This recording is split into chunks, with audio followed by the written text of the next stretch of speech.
Сайн байцгаана уу? Аани байна. За би энэ удаагийнхаа бичлэгээр Glucose Revolution гэдэг номны талаар ярихаар бэлтгэсэн байгаа.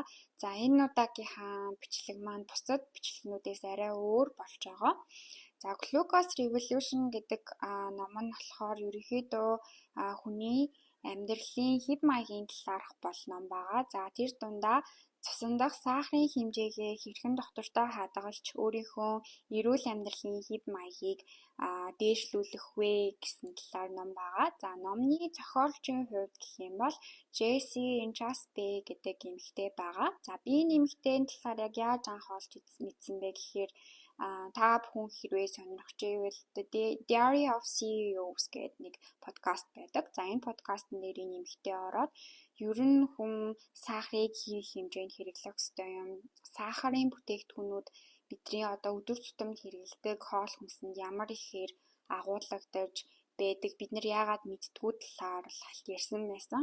За энэ подкастыг сонссныхаа дараа би энэ эмэгтэйн Glucose Revolution гэдэг номыг заавал олж уншия гэж би бодоод тэгээ яг уншиж дуусгачаад байж байгаа.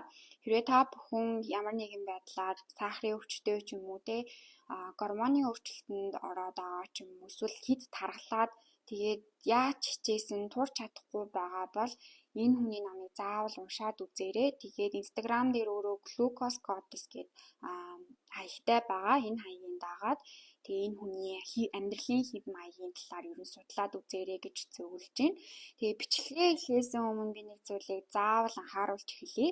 Би өөрөө мэрэгжлийн хоол зөөж, эмч ч юм уу эмнэлгийн салбарын хүн биш. Зүгээр ном унших дуртай ийм хүн байгаа. Тэгэхээр би ямар нэгэн байдлаар уншаад ойлгосон зүйлээ тайлбарлаж байгаа болохоор буруу зөв ярих ч юм уу эсвэл алдаа гаргах юм бол доор комент хэсэгт засаж залруулаа яваарай. За тэгээ хоёрт хэрвээ ямар нэгэн өвчтөй эсвэл биеийн өвддөг хүн бол энэ хүний ном дээр бичсэн зөвлөгөөг дагахаас өмнө эмчтэйгээ заавал ярилцаарай гэж хүсэж байна. За тэгээд олон зүйл нушилгүйгээр бичлэглүүгээ оръё, номныхон гол зүйлсүүдийг тайлбарлаж өгье.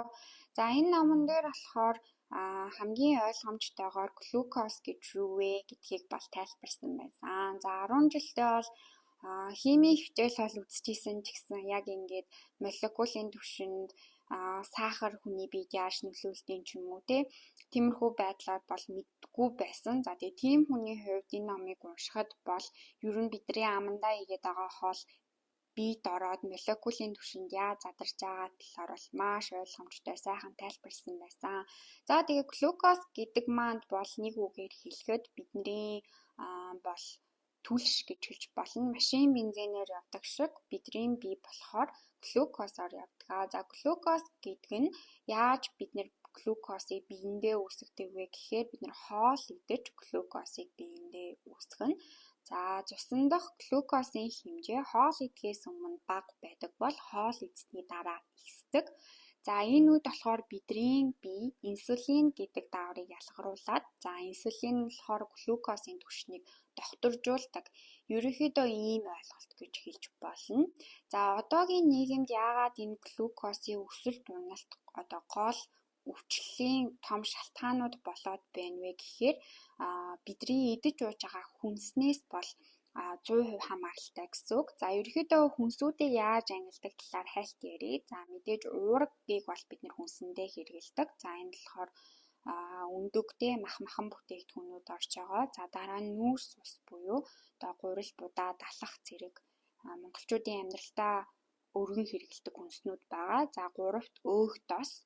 За дөрөвт болохоор эрдэс бодис, тавт минерал, за зургаат нь ус гэсэн ерөнхий бүгдөвч маягаар бол хоол хүнсийг бол ангилж байгаа. За гэхдээ сүүлийн нэг 200 жилийн турш 100-аас 200 жилийн турш хүмүүс нүүрс усыг маш их хэрэглэж ирж байгаа. Элсэн чихэр нүүрс ус биед ороод цусан дахь сахарын хэмжээ хит их ихсэгдэг ийм бүтээгдэхүүнүүдийг бол дэлхийн нийт даяараа маш их хэрэглэх болсон.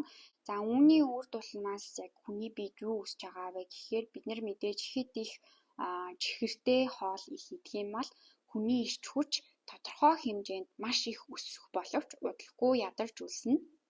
Харин уурглаг, ногоо, эслэг ихтэй хоол идэх юм бол цусан дахь глюкозын хэмжээ болохоор тогтвортой удаан хугацаанд өсөөд удаан хугацаанд өөрийнхөө эрч хүчийг хадгалж явдаг гэсэн ийм ойлголт байгаа.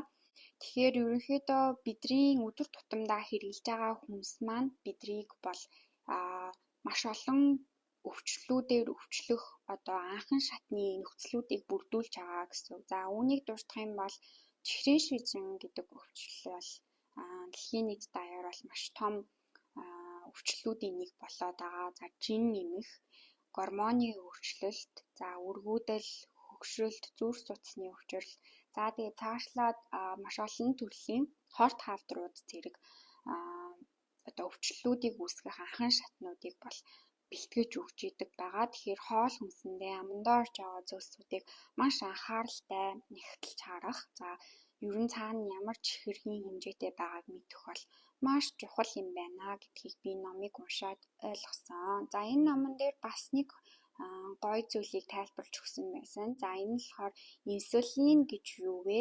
Глюкагон гэж юу вэ гэсэн ойлголт байсан. За миний ойлгосноор инсулин гэдэг нь болохоор нойр булчирхаанаас ялгардаг даавар. За энэ яагаад ялгардаг вэ гэхээр бид нар хоол идээд ялангуяа хит их чихэртэй хоол идэхээр глюкозын түвшин маань хит хийснэ. За энэ үед инсулинийг биеэс гаргаад за инсулин нь болохоор тэр илүүдэл глюкозыг өөх болгоод хадгалдаг гэсэн үг юм билээ. За хөвчлэн элэг болон булчинд хадгалдаг. За харин глюкагон гэдэг нь юу вэ гэхээр нойр булчирхаанаас ялгардаг бас нэг даавар. За энэ нь болохоор инсулины болохоор эсрэг үүрэгтэй. За энэ нь болохоор цусан дахь глюкозыг нэмэгдүүлнэ. За биед хадгалагдсан байгаа тэр глюкозыг задлаад цус руу гаргадаг гэсэн үг. За энэ яаж явагдах вэ гэхээр өлссөн үед ч юм уу те хоол идээгүй удаан байвал таны бие тэр одоо тэр хуримтлагдсан байгаа өөхөө өөрөө задлаад цус руу шахах юм билээ. Тэгэхээр энэ яг эсрэг тэсрэг үйлдэлтэй хоёр даавар гэж хэлж болно. Тэгэхээр яг юунес болоод бид нар болохоор ерөөсөө тэр глюкаgon гэдэг даавраа бол бас ялгаруулах боломж олдохгүй тий.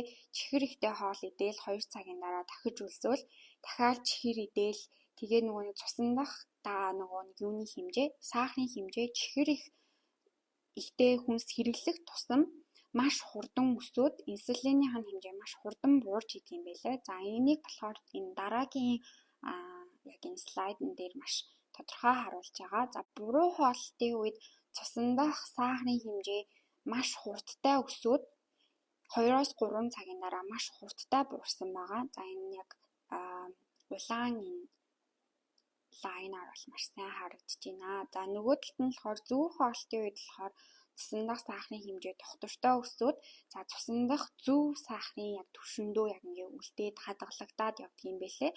Тэгэхээр яагаад одоо бидний энэ амьдралд цусан дах сахарын хэмжээгээ барьж явах нь чухал болоод байгааг бол эдгээр бол баримтуудаар бол энэ нэмэлтээ бол маш гоё харуулсан байсан.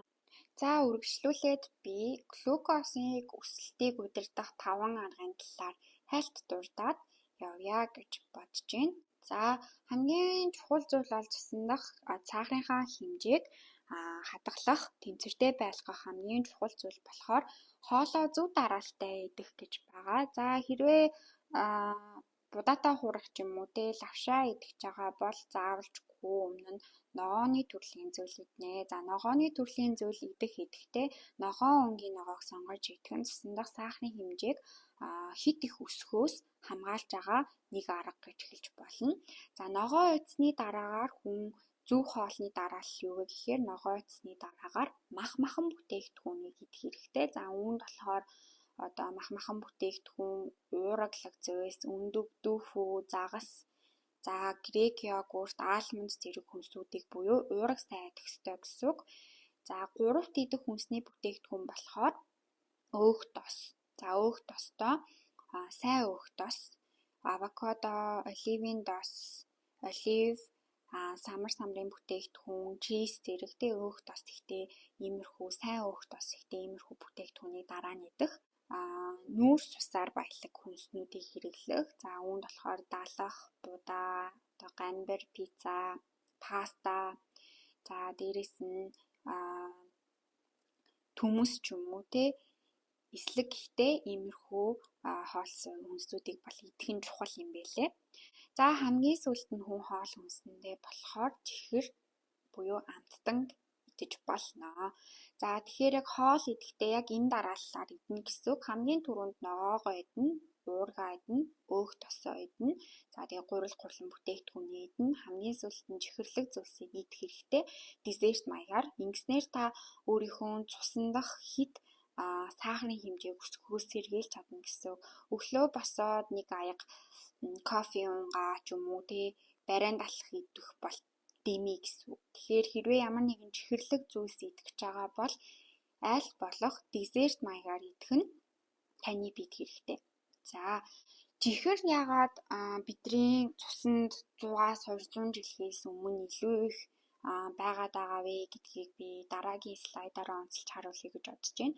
За энэ зураг нь болохоор органик бананы зураг. За бидний иддэг өдөр тутамдаа иддэг бананаас бол шал өөр харагдаж байгаа бах. Тэгэхээр бидний хэрэглэдэг хүнс маань хэрэг сахар агуулж байгааг бол энэ зураг бол тодорхой харуулна гэсэн үг. За ийм жижигхэн те ихэнх нь үнээс бүтсэн ийм органик жимс байсан бол одоо бид нэр хитрхи их нөгөө нэг химийн бодис лабораторид үүсгээд тэгээ одоо бидний мэддэг банан бол яг ингэж харагддгүй шүү дээ. Тэгэхээр бид нар бол жимс гэдгийг бол ерөнхийдөө бол чихэр гэж харах хэрэгтэй гэж бол намын зохиолч маань хэлсэн байсан. За жимс идж байгаа юм чинь зүгээр, жимс эрүүл мэндэд сайн, жимс эмчийн эрдэс бодис ихтэй гэж бодох бол маш буруу. Хэрвээ эрдэс бодис авъя гэж бодож байгаа бол аль болох ногоон өнгийн хүнсний ногоо хэрэглэх хэрэгтэй гэдгийг бол сануулсан байсан. Мэдээж жимс бол эрдэс бодистой. Гэхдээ жимсний дийлэн хувь нь чихэр байдаг гэдгийг бол санах хэрэгтэй гэсэн үг. Ингээд бид нэр хоол идлээ гэхэд бид нэр молекулын түвшинд авч үзэн биеинд ороод яаж задарж байгаа вэ гэдгийг маш сайн бодолцох хэрэгтэйг бол номын зохиолч бол сануулсан байсан. За тэгээд дараагийн онцолж хэлэх яаж цусндах сахарынхаа хэмжээг доктортой барих вэ гэдэг хоёр дахь алтан дүрэн болохоор өглөөний хоолндоо уураг хэрэглэх нэ. За өглөөний хоолнд хүмүүс ихэвчлэн сүүлийн жилүүдэд cereal, pancake ч юм уу эсвэл нэг чихэрлэг зүйлс. За сүүлийн үед агүй их од олоод байгаа oatmeal, granola зэргийг бол хэрэглэж байгаа. За хэрвээ таныг одоо идэхэд л чихэр хамтагдж ивэл энэ зүйлийг өглөөний хоолндоо оруулахаас татгалзах хэрэгтэй. Эсвэргээрээ одоо өндөг ч юм уу те авокадо тост, самар ерөнхийдөө savory буюу идэхэд ийм эсэглэн эсвэл ийм махан төрлийн хоолыг өглөөний хоолндоо чихэрлэг зүйлсийн өмнө идэх нь бол маш чухал. Ингэснээр та өөрийнхөө цусндах глюкозын спайкийг тодорхой хэмжээнд барина гэсэн үг. За тэгээд нугдмал сахарууд гэдэгт маань юу орох вэ гэхээр хүмүүс ер нь чихэр сахар гэхээр юу боддог вэ гэхээр те чихэр ч юм уу, хатуу чихэр ч юм уу, жигнэмэг, торт зэргийг ер нь за чихэр ихтэй хүнс гэж боддог. Гэтэ бидний өдөр тутамдаа хэрэглэдэг маш олон хүнснүүд нугдмал чихрүүдтэй байдаг. За маркетингийн хүнсний компаниудын маркетинг байдаг штэ. Одоо жишээлбэл cereal идчих байхдаа хүн хизээж за би амар их чихэртэй мэдж гин гэж боддоггүй.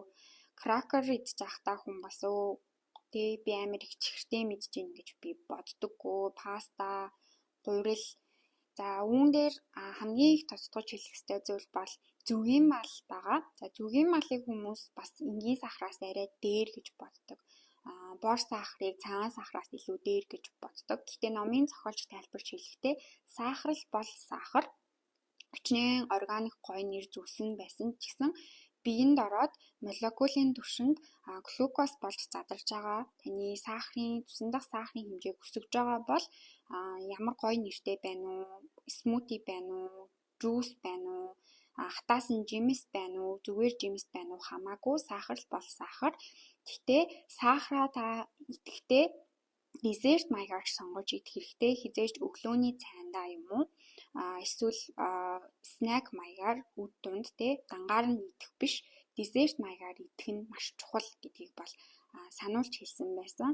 Тэгээд хэрвээ чихэр идэхээр бол өөрийнхөө дуртай чихрийг идэх хэрэгтэй. За би турхаж байгаа юм чинь би эрүүл амьдрах гэж байгаа юм чинь Кек гэдгээсээ илүү өнөөдөр бананы цэцгэлээ би эрүүл сонголт хийсэн гэж бас бодож болохгүй юм билээ. Ер нь бол чихэр гэдгийг санаад хүнсний бүтээгдэхүүнд байдаг нугдмал сахаруудын талаарх өөрийнхөө мэдлэгийг тэлэх нь маш чухал юм байна гэдгийг бол би энэ номыг уншаад ойлгож авсан байгаа. За тэгээд энэ бол нугдмал чихрүүдийн одоо нэг гой нэрнүүд байна. За үүн дээр болохоор агава нектар, бор сахар, за сүүлийн үед агүй их болоод байгаа коконатын чихэр, карамел, за смути, мэпл сироп гэд эдгээр зүйлс байгаа. Шахсан жуус ч юм уу те, органик сахар. Эдгээр бол бүгд зүгээр л сахар гоё шин нэр зүгээд өөртөө баг зүгээ гараад ирж байгаа гэсэн үг. Тэгэхээр та өөрийнхөө эрүүл мэндийг тодорхой түвшинд барьж авч үлдэхийн тулд эдгээр сахаруудын олон дөрүүдийг мэдээд өөрийнхөө мэдлэгийг тэлэх бол айгүй чухал юм байлээ шүү. За тэгээд 3 дахь зөвлөмж нь болохоор нүүрс цэцгийг дангаар нь биш ямар нэгэн уураг юм уу тостой хослуулж идэх гэсэн зөвлөгөө байсан. За энэ зөвлөгөөний хувьд болохоор одоо та бүхэн энэ графикаас харж байгаа бах пицца эцсний 2 цуснд пицца эцсний дараах цусндах сахарын хэмжээ агүй их өссөн байгаа. За доотлынх нь график дээр болохоор пиццатайгаа хослуулад за салаад идсэн байна. Спиначтай салаад. За энэ болохоор цусндах сахарын хэмжээ хэр доошлуулсан байгааг бол харж болно. За лир идэх, дангаар нь лир идэх, лирийг болохоор самрын тостой хольж идэхээр цусндах сахарын хэмжээг бол тодорхой хэмжээнд буурсан байна. За 3 дахь нь болохоор шоколадтай тортыг дангаар нь идэхэд цусндах сахарын хэмжээ бол өсөө тийшээ бол 60 децилитрийг бол цохоод явцсан бахад тэр доошоо тархтай идэхэд бол яг энэ нөгөө нэг бейслайнтайгаа нэлээ ойролцоо бууж өгсөн байна. Тэгэхээр хэрвээ чихэр идэж байгаа бол нүүрс цусыг бол дангаар нь биш ерөөхдөө өөх тос ч юм уу уурагтай хослуулж идэх хэрэгтэй гэдгийг бол харж болно гэсэн үг. За хамгийн сүүлд нь хоол идсний дараагаас нэг 10-20 минут тасгал хөдөлгөөн хийгээд алхаад явхад бол цусндах сахарын хэмжээ бол маш их хэмжээгээр буурдаг гэдгийг бол номын зохиолч бол онцлсан байсан. За үүн дээр жишээлбэл шоколадтай круассант идчихэд зүгээр одоо ажлынхаа завсарлагаар 2 дахь графикаас харагдаж байна. Зүгээр шоколадтай круассант идэхэд цусндах глюкозын хэмжээ бол 60-ыг цохоод гараад ирсэн байна. Харин доотлынхаа график дээр шоколадтай круассантаа идчихэд 10 минутын булчингаа өргөж суллах дасгал хийхэд глюкозын хэмжээ хэрхэн буусныг бол харуулсан байна. За нөгөө миний яриад байсан дараагийн слайдн дээр болохоор смути хэр их цусндах сахарын хэмжээг өсгөж байгааг харуулж байна. За дараах нь болохоор өглөөний цайндаа авокадо болон омлет хэрэглэхийн ялгааг бол харуулж байна гэсэн үг. За тэгээ та бүхэн миний бичлэгтэй байсан баярлалаа. Дараагийнхаа номны бичлэгээр уулзлаа. Түр баяртай.